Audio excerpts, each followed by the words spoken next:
When your faith cannot be shown by good works, then your faith is fake. Now, when I claim that I am the righteousness of God in Christ, and my righteousness does not show in good works, something is wrong.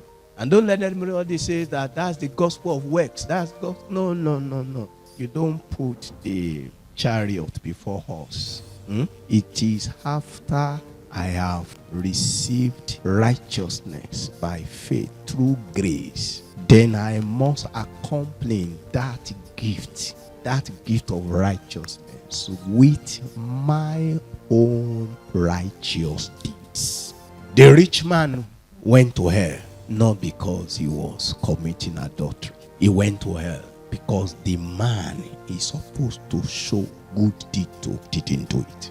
You can't be born again and be callous. There is no way we want to explain that.